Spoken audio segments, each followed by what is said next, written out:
Zahidi berkata, kerjaya politik siapa akan tamat, saya atau Zahid Hamidi? Penyandang kursi Parlimen Padang Besar Zahidi Zainul Abidin menegaskan keputusannya bertanding atas kapasiti calon bebas.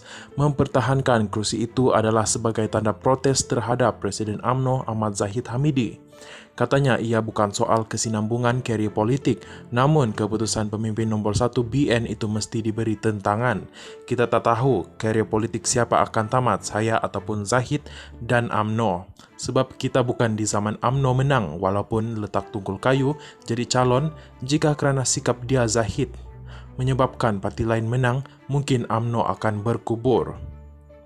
Kalau UMNO berkubur, nasib Zahid pun sama, katanya ketika ditemu Bual bersama Malaysia kini di Kanggar Perlis semalam. Timbalan Menteri Komunikasi dan Multimedia sementara itu berkata demikian ketika ditanya berhubung tindakannya dan hala tuju politiknya selepas tampil sebagai calon bebas di Parlimen Padang Besar dan Dun Titih Tinggi susulan tidak dicalonkan UMNO pada PRU ke-15.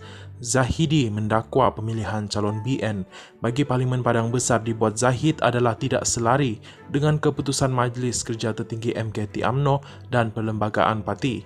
Katanya sudah menjadi amalan supaya setiap bahagian mencadangkan 5 nama calon dan pemilihan calon perlu dibuat melalui perbincangan 5 pemimpin tertinggi parti top 5. Tetapi saya dimaklumkan yang buat keputusan ini adalah Zahid seorang sahaja.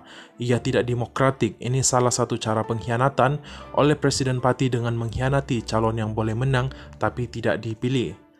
Dan menyebabkan huru-hara habislah UMNO dan sekarang kemenangan untuk UMNO ini tipis. Kita khawatir akan kalah dalam pilihan raya kali ini. Jadi keputusan yang dibuat oleh Zahid ini kita perlu tentang. Sebagai contoh di Perlis ini adalah satu keputusan yang menghina UMNO.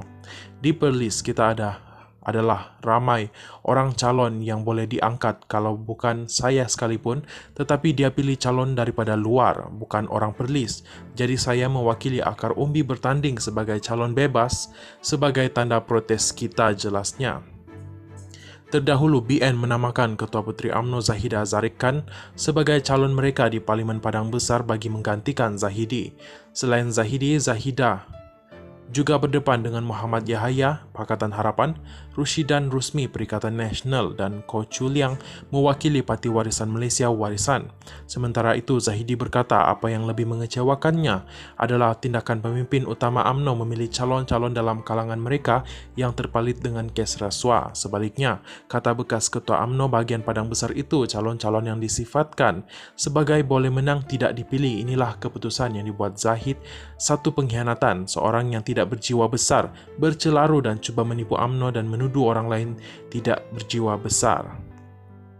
Calon-calon kluster mahkamah dipilih menunjukkan kepada rakyat calon rasuah tak ada masalah. Masih boleh menang bagi dia. Jadi UMNO boleh rasuah bagi Zahid dan cara dia ini mempersendahkan rakyat. Dia dan ramai yang terpalit dengan kes-kes rasuah atau kluster mahkamah ini diangkat sumpah pula tak mahu rasuah. Menjadikan bahan lawak kepada rakyat Malaysia. UMNO ini dilihat sebagai pelawak dan orang boleh tengok Zahid macam seorang pelawak buat komedi. Ini sangat mengecewakan kita bahawa mereka tidak serius dengan kehendak rakyat. Rakyat menolak rasuah, kita kalah dulu pun kerana rasuah. Sekarang ini mereka cuba kekalkan juga kluster mahkamah. Ketuanya yang dituduh penyamun pula buang orang yang boleh menang dan tiada kes, kata Zahidi. Terima kasih kerana menonton.